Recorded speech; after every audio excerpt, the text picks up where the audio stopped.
Nah terus itu bedanya jauh lumayan.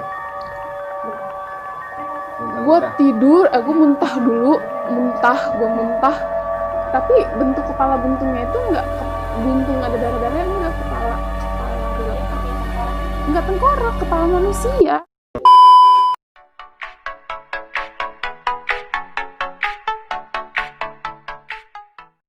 Oke, halo guys, welcome back to my YouTube channel. Balik lagi dengan gue, Nisa Bima dan Iksan. Asik. Jadi di video kali ini gue mau cerita tentang perjalanan kita ngedaki gunung. Bentar lu jangan berisik.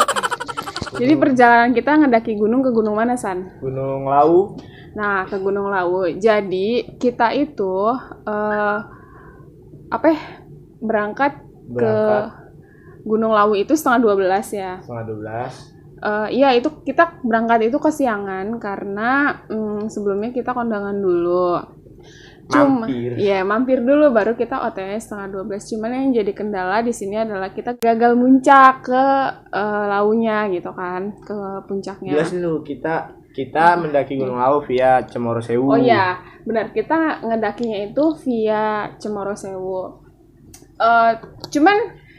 Kenapa di sini kita gagal muncak karena ada beberapa yang minta turun. Nah, kebetulan yang minta turun itu si Isan. Tadi kan sebelumnya gue udah jelasin di video sebelumnya ya, kalau kalian mau lihat bisa nanti cari aja scroll. Dan di sini gue mau tanya, kenapa sih Isan ngajakin turun tuh? Kenapa? Sebenarnya saya tuh bukannya sinian. Ya. Bukannya gimana ya? Capek sih enggak. Cuman kayak ya tahu sendirilah, Lawu sejuta misteri. Tapi susah dijelasin. Gitu. Itu berawal dari pos base camp sampai pos 2 itu banyak yang nggak beres. Dari base camp sampai pos 2 banyak yang nggak beres. Iya. Oke, jadi di sini pas dia dia bilang gue udah mau nyampe pos 2 ya kan. Di situ kondisinya dia tuh udah uring-uringan, nih jadi nanjak nggak pas setengah lagi mau nyampe pos 2 gitu. Lanjut nggak nih ke puncak, lanjut nggak nih gitu kan. Terus dia selalu bilang santai, ya gue mau lanjut aja, ya lu gimana, gue tanya balik, santai aja, sepanjang jalan dia ngomong santai aja. Dan di situ gue juga ngerasa kondisinya kok gue capek banget gitu kan, kenapa ya, gue bilang gitu. Gue mikir masih positive thinking, emang beban gue berat ya kan. Nah udah itu dari kondisi gue. Nanti ada beberapa misteri lagi yang seru di sini dan gue akan nanya dia dulu.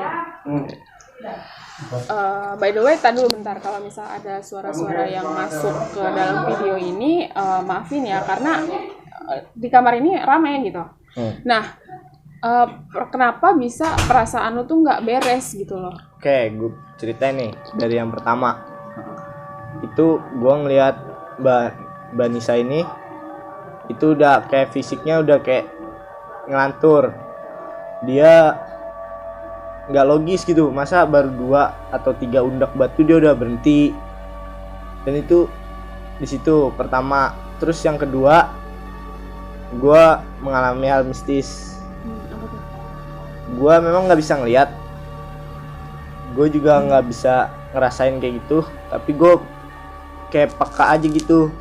Nih yang pertama, pas kita menuju pos 1 itu gue kayak dipantau sama ya nggak tahu deh sama siapa. Terus lanjut arah pos 2 itu, setelah dari pos 1 ke pos 2. Lu kalau tahu trek Gunung Lawu dari pos 1 ke pos 2, dari base camp ke pos 1 ke pos 2 itu jauhan base camp ke pos 1. Tapi anehnya di sini itu kenapa waktu yang ditempuh lebih lama daripada pos 1 ke pos 2. Itu gue sedikit ganjil di situ. Terus. Padahal jaraknya ya lumayan cukup beda jauh gitu. Sekitar 400 meteran. Nah, Terus di situ kayak gue merasa ganjil aja. Itu gue jelasin, dari pos 1 ke pos 2 itu kita ngejalanin bersihnya ya 1 jam 45 menit. Oh iya, benar. Tapi setelah kita dari pos 1 ke pos 2 itu kita hampir 4 jam. Nggak tahu itu kita hampir 4 jam. Bener ya? Gue baru sadar loh, sumpah gue berhenti. Iya sini gue hampir 4 jam gitu. Hampir 4 jam. Padahal sebenarnya kalau dihitung-hitung dari tracknya itu yang via normalnya ya, nggak sampai segitu ya. Orang kata pedagang yang ada di sana yang pas kita turun tuh malam, dia bilang kalau dari pos 2 ke pos 1 ya. Dari base camp ke pos 2 itu dia biasanya cuman 1 jam 50 menit atau enggak. Ya segitulah. Ya segitu. 2 jaman. Kita jalan 4 jam. Nah, Isan tuh ngerasain ganjil di sana. Nah, kalau gue pribadi memang kalau gue tuh sih positive thinking, walaupun gue bisa ngeliat, gue bisa komunikasi. Cuman pada saat maksudnya bisa ngeliat, bisa komunikasi dengan hal-hal kayak gitu. Cuman pada saat gue datang ke Gunung Lawu itu, di situ gue kayak dibikin ngeblank, benar-benar ngeblank, kayak yang tadinya gue bisa ngeliat hal-hal yang kayak gimana, di situ kayak gue di sini tidak ada apa-apa dan gue nggak ngeliat apa-apa. Nah, pada saat gue perjalanan dari base camp ke pos 1, emang di situ badan kondisi lelah banget tuh, gue tuh benar-benar kayak tertatih-tatih gitu kan jalannya. Sedangkan gue kondisinya juga biasa lah ya kan, anak alam mah hobi kalau jalan-jalan kayak gitu kan, untuk hal-hal capek mah biasa gitu. Cuman di situ kondisinya beda banget itu. Beda banget kan, beda. Soalnya kita jalan 4 jam tuh. Dan apalagi San, kita tuh nanjak bertiga. Jadi perjalanan di awal jadi kayak gue tuh perjalanan di awal tuh udah ngerasa pas mau masuk pintu San. Kita di warung, gue tuh udah diteleponin sama emaknya, karena kan emaknya kan asli orang situ ya, orang Lawu gitu, orang bawah lah, orang sini. Terus dia bilang gini, Bima, lu jangan jangan ke atas bertiga, lu turun gitu kan, karena nggak boleh nanjak bertiga gitu kan. Gue di situ langsung kayak yang tadinya semangat kayak langsung aduh lemes. Gue di situ San, gue dengerin ngaji dulu San, biar perasaan gue tenang gitu kan. Karena kan gue maksudnya gini loh, gue udah jalan jauh dari Jakarta, tapi ngerasain nanjak gunung dan sekalinya nanjak dibikin kayak down banget gitu. Tapi di situ gue berusaha nenangin. Lagian juga di sini kondisi kita bertiga ya.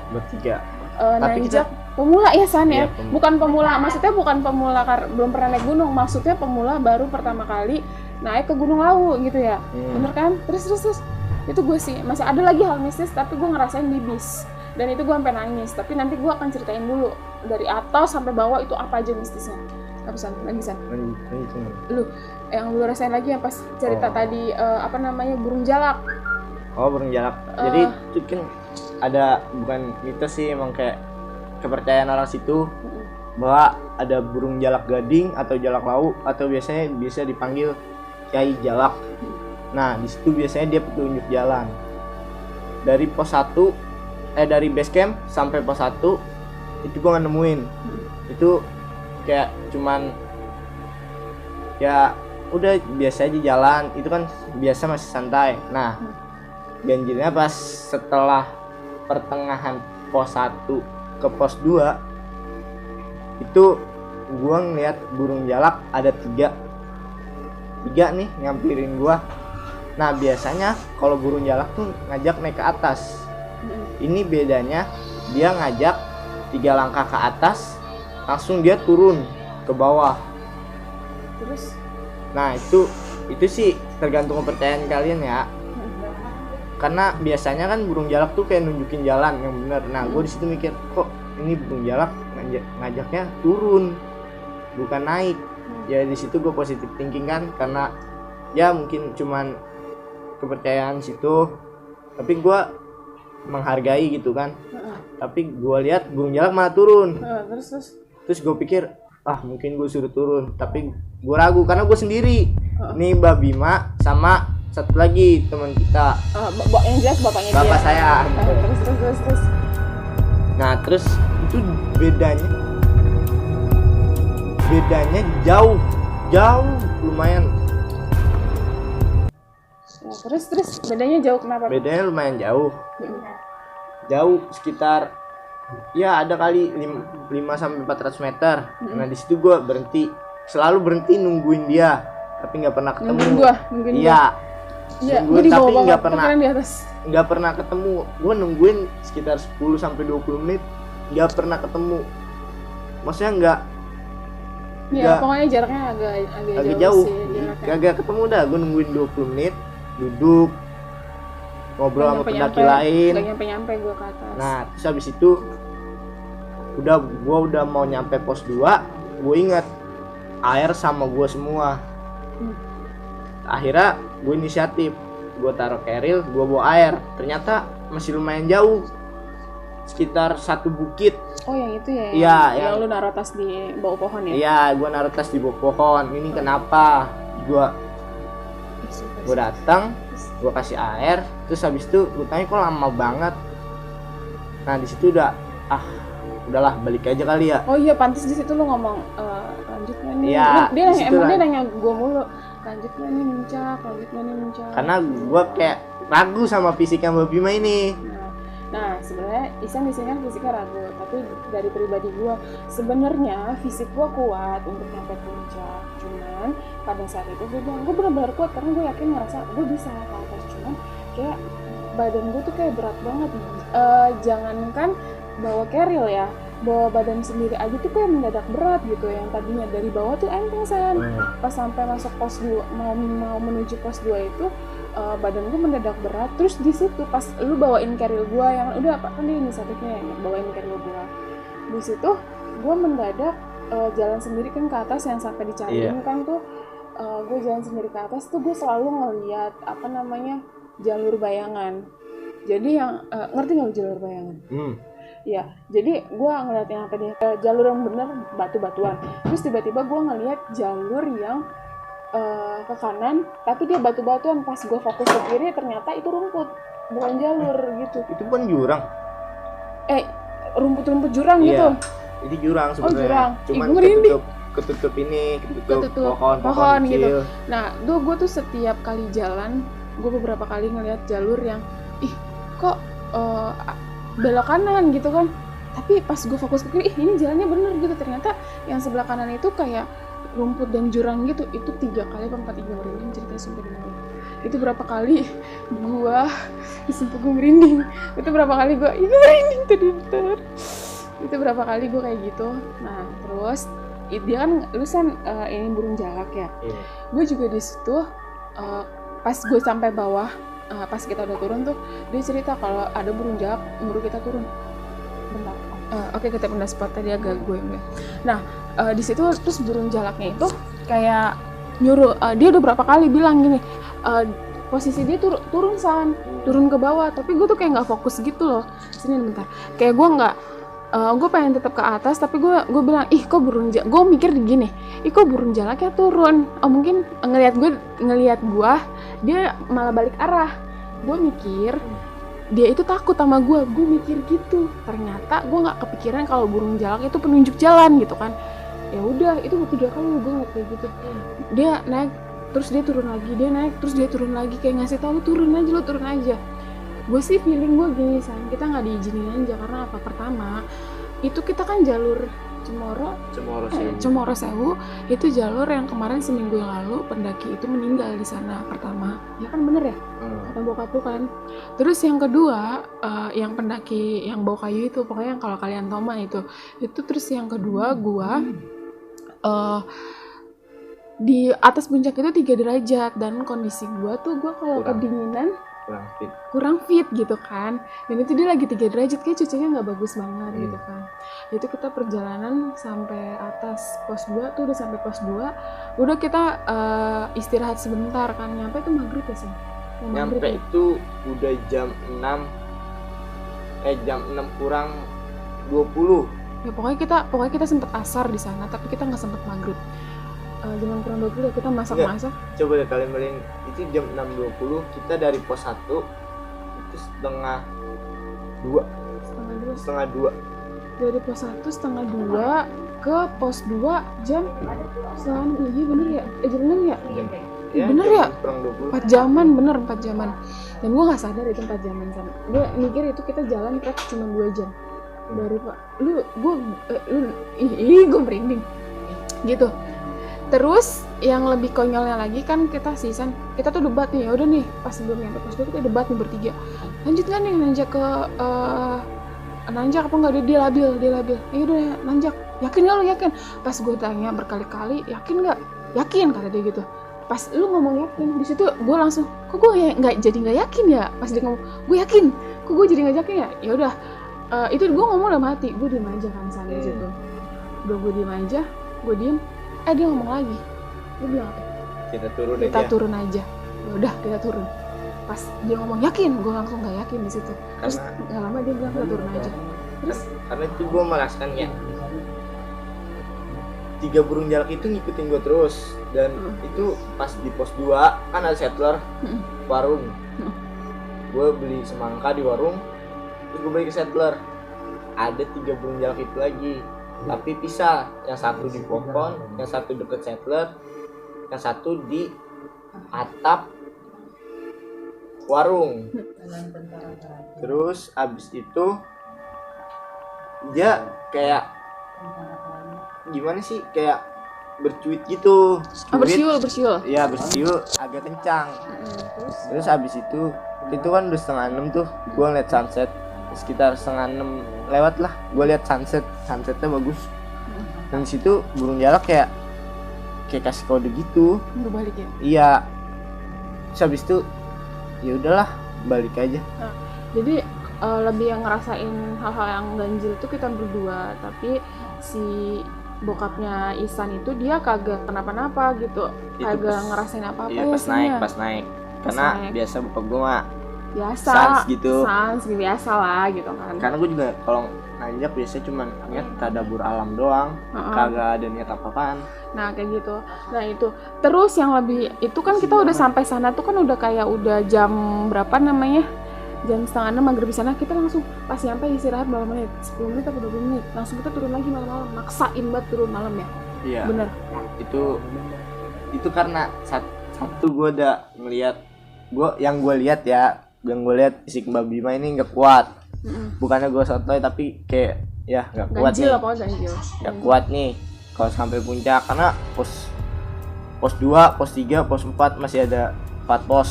Itu juga lumayan jauh. Ini kita kan sebenarnya pos 5 ya. Pos 5 kan ininya. Ya, pos 6. Oke. Terus kita kan kayak maksain turun gitu karena Ihsan minta turun, terus gue juga ya udahlah ya turun aja. Terus panjang jalan turun itu malam-malam ganjil banget. Kita jatuh berkali-kali. Bokapnya Ihsan keprosok mulu, kaki gue kepelitek. Gue ceritainnya sebenernya gue pengen nangis ya, karena kan ada kejadian di bis tadi gue nangisan. Mbak Bima sakit sebenarnya itu gue bukan sakit san. Ntar itu belakangan, bukan ini ceritanya. Nah itu pas perjalanan turun itu banyak banget ganjil. Gue kan sepanjang jalan kita turun tuh kan kita zikir terus ya. Gue tuh kayak didorong gitu. Jadi kan karena gue kuat zikirnya, dia kesel mau ngedorong tapi nggak bisa gitu loh. Terus itu dari belakang, nah dari samping, akhirnya dia berulang kali gue kayak ada yang narik ke kiri, kan kiri tuh jurang ya. Terus gue selalu bilang sama dia, San, lu jangan di samping gue. Karena apa? Kalau misalkan dia di samping gue takutnya yang belakang itu malah ngikutin gue sampai rumah gitu kan. Itu yang ada di gue, pikiran gue. Lu di belakang gue, nganterin gue selalu bilang gitu. Tapi apa? Kenapa lu ada di samping gue terus? Enggak, itu kayak peka aja, tapi bukannya gue ini, tapi peka gitu. Kayak, wah ini bakal ini. Gue langsung ada samping. Gue kan pakai center headlamp. Gue langsung centering jalan. Karena menurut gue belakang aman. Itu sampai kejadian hampir 4-5 kali. Iya benar. Iya kan? Gue hampir pengen ditarik gitu. Iya kan? Kayak badan gue tuh bener-bener tarik gitu. Itu pokoknya kalau udah mau kejadian itu pasti gue ke samping. Iya ke samping. Bener itu bener. Terus. Dan terus pas itu pas perjalanan 10-20 menit turun. Iya benar. Terus habis itu pas itu sebelum bokap jatuh ya. Iya belum. Itu pas bokap jatuh gue tuh kayak udah feeling aja gue harus liatin kakinya dia.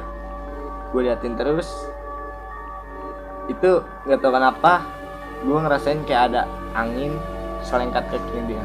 Itu angin ya. Nih lebih konyolnya lagi, kan tali sepatu gue keikat, terus gue ngeliat kupu-kupusan. Dia cuma nempelin kaki kiri gue, langsung tali sepatu gue kelepas, terus gue langsung kepelitak. Itu sebelum itu juga udah ngerasa ini, kata gue kupu-kupu itu berkali-kali nyentuh ngeingin kaki gue, dan berkali-kali pula gue juga kaki gue kepelitak biasanya, berkali-kali kepelitak. Terus sampai gue kan megang senter, gue mainin senter sampai dia menegur, udah Mbak Bima udah jangan ituin, jangan dimainin, pengen gue tabuk tau nggak tuh itu cuman udah jangan dimainin kata dia gitu. Satu nggak boleh mainin senter di hutan itu karena biasanya mancing binatang, atau enggak itu biasanya kayak kasih tanda SOS, takutnya pas nanti kita kasih tanda SOS kayak bahaya. Kita kasih SOS, kita nggak dalam bahaya, kita yang diomelin nanti sama penjaga. Penjaga tahu ya kalau kita? Iya. Itu biasanya SOS fluid itu. Iya. Sama kalau yang punya ini biasanya nembakin flare gun. Itu gitu. SOS di gunung. Gitu ngerti. Tuh, jadi kayak gitu jalan cerita kita dari sepanjang, tapi turun tuh cepet banget.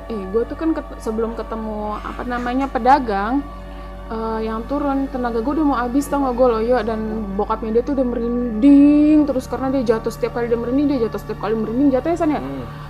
Terus di situ gue kayak gue udah capek nih, gue berkali-kali nih karena kan turun tuh nggak berhenti jalan karena kita takut kemalaman di gunung gitu kan.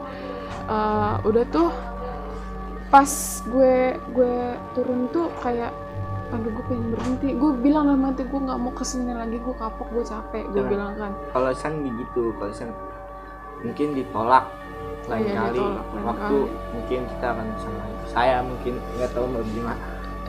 Gue pribadi sih nggak kepikiran gitu, gue pribadi lebih kayak gue kapok, tapi pas balik emang nggak diizinin, dan pas nyampe bawah tuh kita baru cerita semua itu. Oke. Dan cerita gue sepanjang perjalanan nih gak cerita sama Mbak Bima.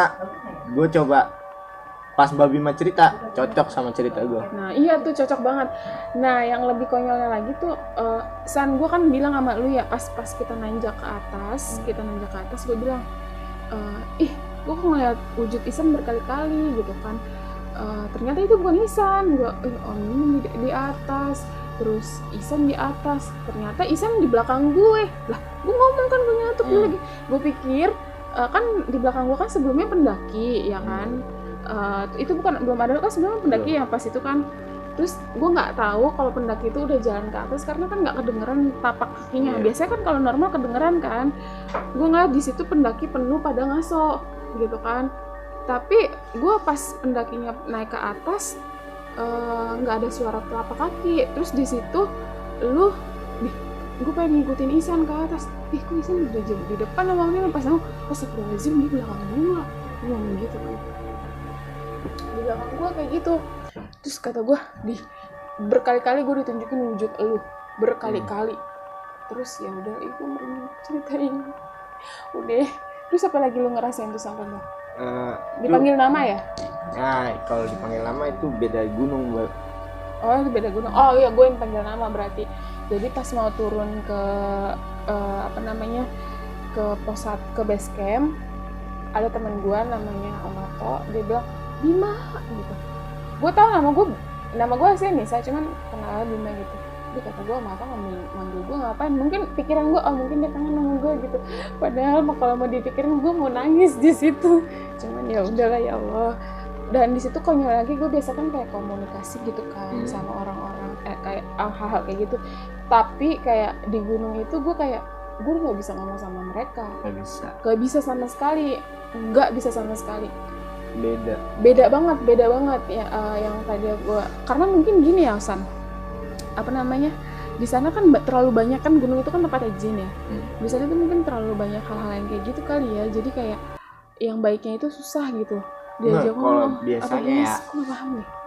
Kalau menurut cerita orang tuh itu biasanya kalau yang baik itu adanya di sekitaran atas Enggak, biasanya dari sekitaran mana? atas puncak.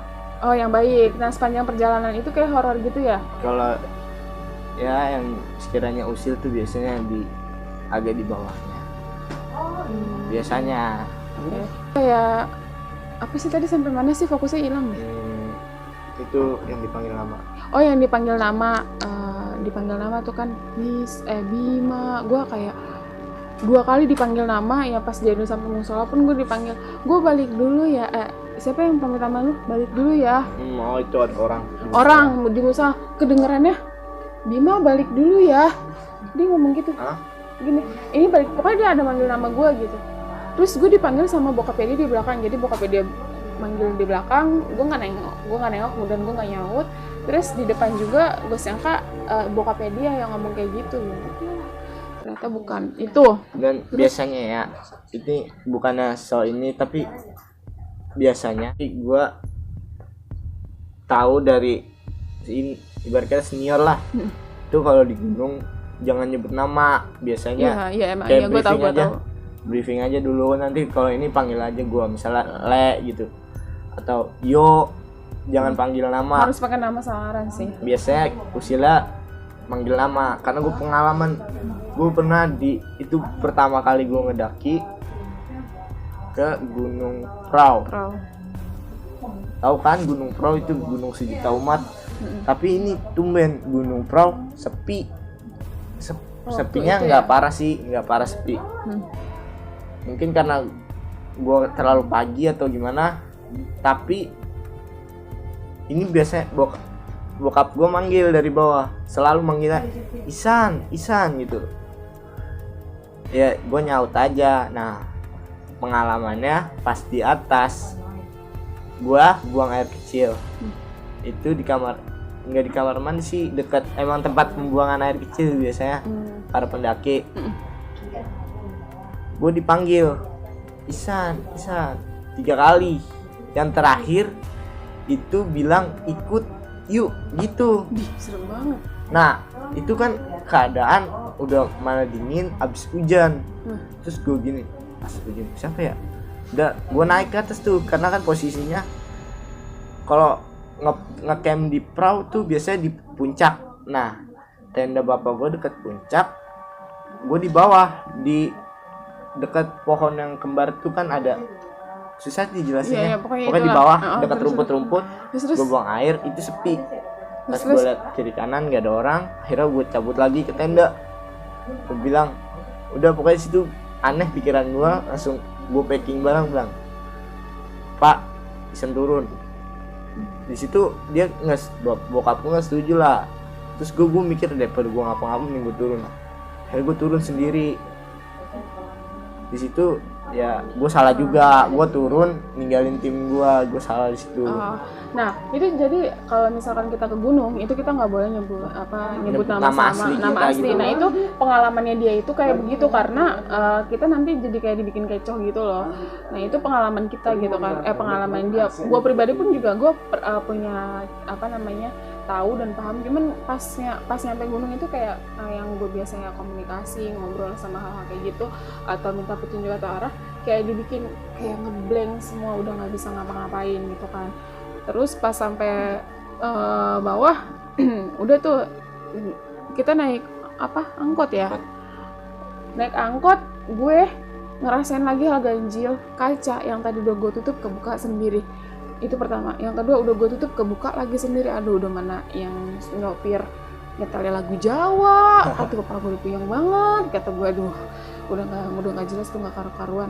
Sebenarnya kita niatnya ke atas tuh, gue pribadi gue niat ke atas bukan karena untuk hal-hal yang lain gitu kan. Gue pribadi ke atas tuh izin, gue ngomong sama penghuni yang ada di sana, izin ya menanjak. Gue baca doa, gue bismillah, gue zikir, sholawatan sepanjang dari dari base camp sampai pos 2 sampai turun lagi tuh gue nggak pernah berhenti zikir di dalam hati, nggak pernah. Tapi mungkin emang kita nggak diizinin nanjak kali kayak gitu, jadi kita cuman sampai pos 2 doang. Jadi itu kenapa alasan kita gagal nanjak. Tapi bukan karena di situ aja hal ganjilnya, masih ada lagi. San, lu ngerasa lagi nggak hal ganjil setelah turun dari gunung? Karena gue pikir gini, barang yang gue pakai di gunung gue nggak mau pakai lagi. Kalau misal bukannya nggak mau pakai, sebelum dicuci gue nggak mau pakai lagi. Gue itu pas turun dari angkot, enggak, gue cerita dulu nih. Pas naik angkot gue juga ngerasain hal ganjil.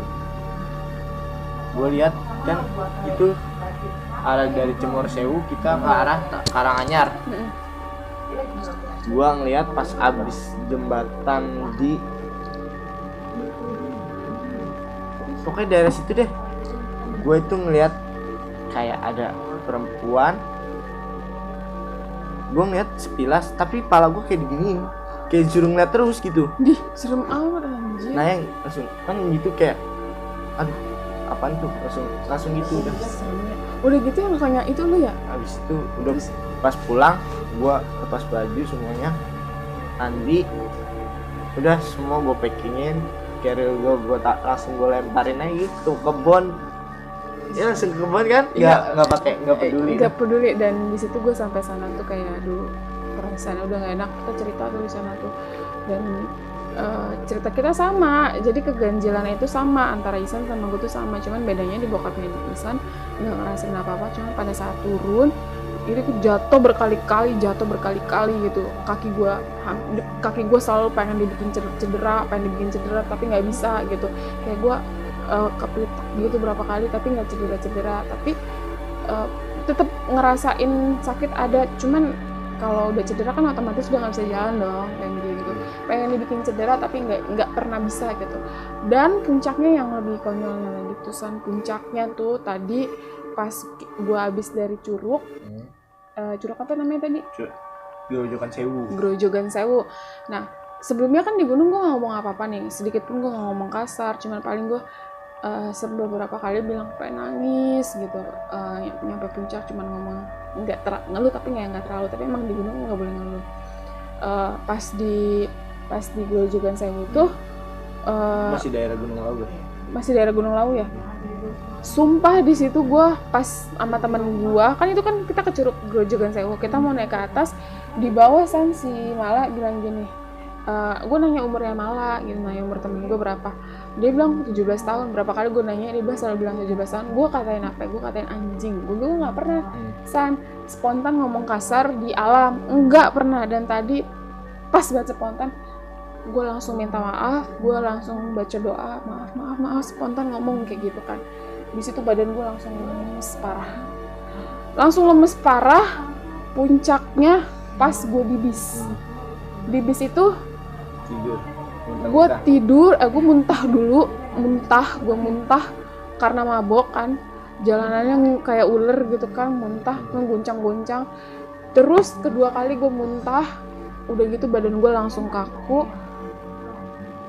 melek mata, gue pengen tidur nggak enak, pengen melek nggak bisa gitu kan, kenapa mata gue kayak diinin San, kayak ditindih gitu loh, kayak gitu. Dan dibalik kan kalau di belakang itu kan ada kasur ya kita, nah gue kan tidur di situ. Nah di bawah kasur itu kan ada bangku, itu bokap lu yang duduk di situ tuh San. Di situ gue ngeliat bokap lu udah nggak ada tuh, tapi itu posisi bangku, bokap lu pakai baju celana hitam, baju hitam yang dia pakai sama topi.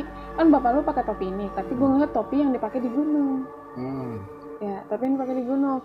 Di situ gue diem, gue nangis berkali-kali, kenapa? Itu sebenarnya bukan bokap dia, tapi gue ngeliat bokap dia, terus dia nggak mau pergi. Gue merem tuh San, nenek di dalam bayangan gue, bukan gue mimpi, gue gini, ayo balik lagi ke laut, sambil nenteng gue merinding anjir, ayo balik lagi ke laut. Gue pengen nangis cerita ini tahu, sumpah demi Allah. Ayo balik lagi ke laut. Sampai di mana gue nggak sanggup, gue miss call abang gue yang dia ini paham sama hal-hal kayak gitu. Abang apa ya yang sepupu, pokoknya itulah dari keluarga dari nyokap. Gue telepon, ya Allah gue seneng banget dia nelpon. Pas dia nelpon, dibacain air doa via telepon. Bokap lu ada tuh San di belakang San. Dia minum juga. enggak, jadi gue yang dikasih minum gitu kan.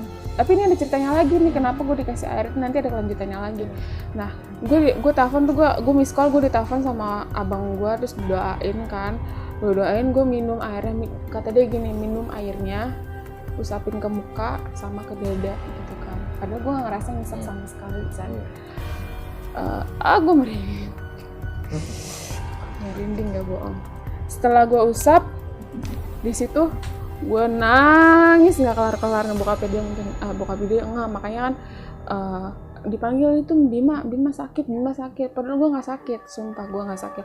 Gue gara-gara ngeliat itu San, bokap lu sama kepala San, kepala Cak, beneran.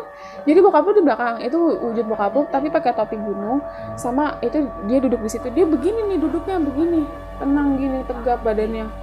Terus sama kepala 2 kali dia nunjukin kepala biasa gitu, buntung kayak, tapi bentuk kepala buntungnya itu enggak buntung ada darah-darahnya, enggak, kepala real, enggak tengkorak, kepala manusia bulat kayak donat gitu loh.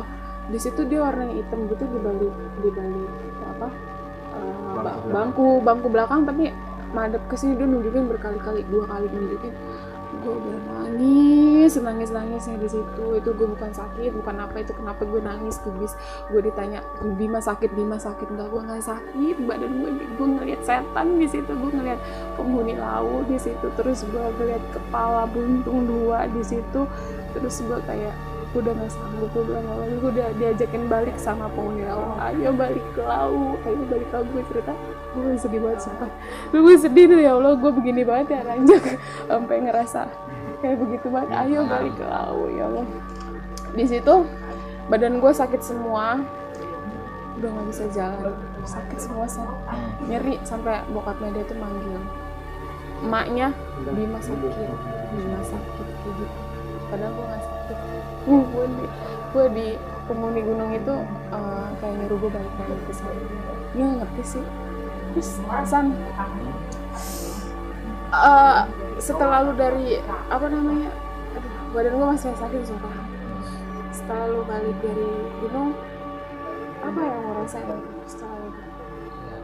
Udah kayak gue seorang sih, mungkin gitu ya, mungkin ditolak, mungkin lain kali, jangan hari itu, mungkin hari itu nggak baik. Tapi pas nanjak pikiran lo positif nggak? Positif selalu, maksudnya kayak gimana ya, gue kalau nanjak ya udah nanjak, gue gendong keril, ya keril gue berat tapi ya udah nanjak biasa nanjak. Gue nggak mikirin puncak dan tadabur alam aja.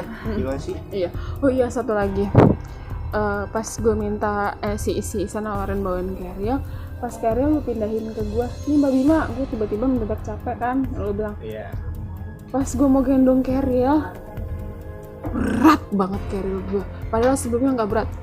Gue tahu tuh San, keril gue di ini San. Gue bilang San berhenti dulu San. Gue tepok-tepok keril gue, udah gue gituin. Gue tepok-tepok San. Karena kan posisi keril dia ada air 2, itu langsung ya udah Pak, kurangin aja dulu bebannya. Udah dikurangin, masih berat. Udah dikurangin air, makannya air ada di gua semua, makannya air ada di gua semua. Itu karena udah dikurangin di tasnya Mbak Bima ini. Iya, udah dikurangin. Jadi dan udah nggak ada persediaan air pas gue balik lagi tuh. Iya, yang airnya di tas dia semua kan, itu emang udah semua dikurangin. Kan sebelumnya kan gue nanjak itu tas gue berat, masih ada air, masih ada apa itu kan. Akhirnya sampai dibawain sama dia masih juga berat. Terus dikurangin air tuh sampai dia kecapean bawa keril gue kan, karena dia juga bawa keril. Terus udah dikurangin tuh, nih Mbak Bima bawa gitu kan, sampai dia bete gitu, mungkin capek kali ya, gue nggak ngerti. Dan pas gue mau pakai baru setengah pundak, aduh, bentar san gue bilang, gue tepok itu, gue tahu itu keril gue ada yang naikin gitu kan. Bismillah ya. Terus bokapnya dia positive thinking dengan dia bilang gini, wajar lah Bima, mungkin lu sendiri terus tiba-tiba bawa keril, oh iya mungkin gitu. Padahal nggak sampai rumah. Iya, sampai rumah San, ini gue biru San pundak gue, karena ini gue yang angkat ini masih linu. Gitu dia jalan cerita kita dia. Jadi kenapa itu kita gagal lanjut itu karena ya udah. Gagal muncak. Iya gak salah. Gagal muncak karena ya perjalanan kita itu kayak begitu. Sampai dia pun nih ya, jujur aja, dia ketinggalan bis tau nggak? Oh iya, itu cerita lucu Iya, sih itu itu mah. cerita lucu. Tapi kan gini loh San, Tapi dari itu kayak udah pada nggak ngeh gitu, pada lupa kali ya. iya. Tinggal. Jadi dia kan gue tuh fokus nyanyi di bis. Kebetulan mampir ke Indomaret, baterai mic-nya itu habis. Nah, si supir ini nasihatnya beli baterai biar gue bisa nyanyi karena buat menghilangkan mabok gitu kan. Gue tahu San lu ngomong turun, gue mau gue denger kan mau beli jajan gitu. minuman gitu kan. Udah tuh dia nyeker ke Indomaret. Nyeker, Kagak bawa duit cuman pas lah buat di air. Nggak bawa apa-apa ada. Nggak bawa HP juga. Nggak Dengan bawa kaos HP, oblong, celana pendek. Kaos oblong, celana pendek. Terus pas udah mau bayar, lah mobil kemana? Nyata udah jauh, udah sekitar 200 meter lah. Gua kejar seadanya, masih betis pegel habis turun gunung. Gua kejar, nggak kekejar. Akhirnya ada tuh orang baik lagi jalan, Pak De, anterin saya Pak De, kejar. Udah lemes banget. Ya ketinggalan nih. Mana duit pas kan? Udah Pak De, coba Pak De kejar bis di depan. Saya ditinggal. Akhirnya kata Pak De, ya udah tenang aja, tenang Mas, tenang, kata Pak De gitu. Pasti kekejar. Itu udah nggak kelihatan bisnya karena jalannya tanjakan turunan. Gila. Itu nggak kelihatan. Itu gue udah lari sekitar 500 meter. Buset. Itu bener-bener udah wah pucet. Ya gue udah ditinggal nih, gue pulang sama siapa ya.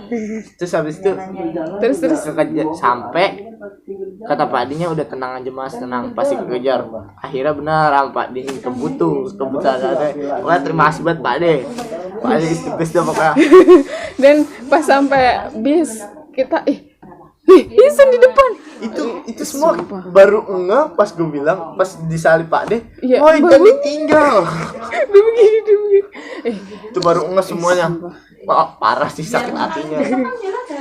Ya pokoknya kurang lebih guys, itu jalan cerita kita dari nanjak sampai turun. Ya, itu jalan cerita kita dari nanjak sampai dari nanjak ya sampai turun ya, pokoknya begitu deh.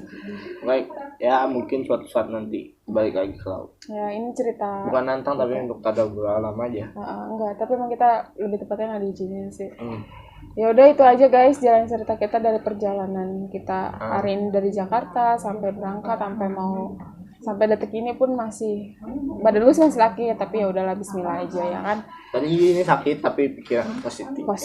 Pasti ya bukirnya berat sekitar 20 sampai 30 kilo. Masa nggak kesakitan kan nggak lucu. Karena biasanya gue juga nanjak kayak kalau badan gue juga kalau nggak nanjak kayak badan gue pada sakit. Gitu dah.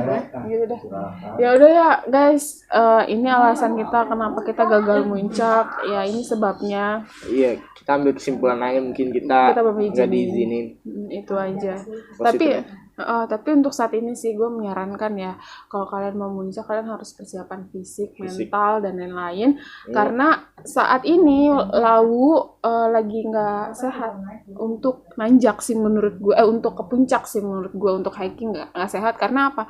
Pertama dia cuacanya agak ekstrim, suhunya 3 derajat. Terus yang kedua abis baru ada yang meninggal, belum ada 40 hari. Jadi mungkin aura mistisnya sangat kuat. Enggak ada yang meninggal aja mistisnya kuat, apalagi ada yang meninggal makin kuat mistisnya kan.